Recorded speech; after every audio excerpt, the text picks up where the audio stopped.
آپ لوگ مروڑا کے لوگ، آپ کو بالکل بھی پسند والا لطیفے کا نہیں پتا میرا خیال ہے، اس لیے آپ کو مزہ نہیں آ رہا اس میں. وہ ایک آدمی نا کہیں رشتہ لینے کے لیے گیا، سنو پھر مزہ آئے گا، یہ بالکل بھی پسند نہیں. ایک آدمی کہیں رشتہ لینے کے لیے گیا تو لڑکی والوں کو لڑکا پسند نہیں آیا. لڑکا گھر آ گیا واپس، تو لڑکی کے باپ نے لڑکے کو فون کیا. لڑکے نے فون اٹھایا، جی ارشاد. تو کہنے لگا بیٹا آپ ابھی ہمارے گھر آئے تھے نا میری بیٹی کے رشتے کے لیے، آپ وہی بات کر رہے ہیں؟ اس نے کہا جی میں وہی بات کر رہا ہوں.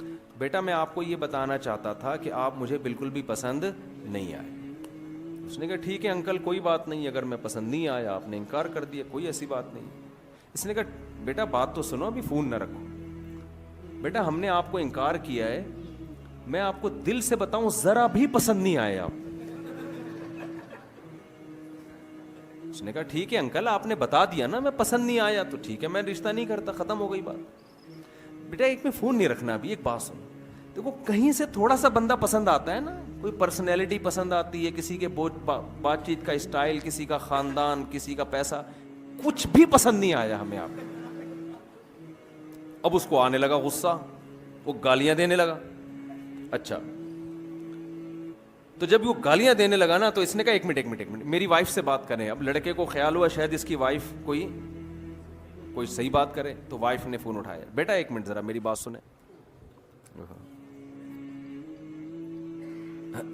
چلیں جی.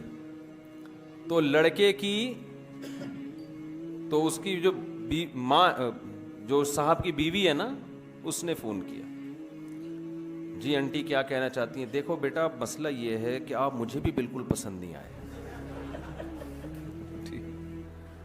اس نے کہا آنٹی یہ بات انہوں نے بتا تو دی تھی. کہہ رہے نہیں، میں نے کہا شاید آپ سمجھ رہے ہو کہ مجھے آپ پسند آئے ہو، تو میں نے کہا میں کلیئر کر دوں کہ مجھے بھی آپ بالکل بھی پسند نہیں آئے. تو آنٹی پھر کیا کروں؟ کہہ رہے کہیں سے کچھ بندہ سمجھ میں آتا ہے نا. اچھا چلو میری بیٹی سے بات کرو. وہ خوش ہو گیا شاید یہ کچھ کرے. بیٹی نے کہا آپ میرے رشتے کے لیے آئے تھے، مجھے بھی بالکل بھی پسند نہیں آئے. اس کو آ گیا غصہ اور یہ گالیاں دینے لگا. گالیاں دے کے اس نے فون رکھا ہے. اتنے میں ان کا فون آ گیا جن کو یہ پسند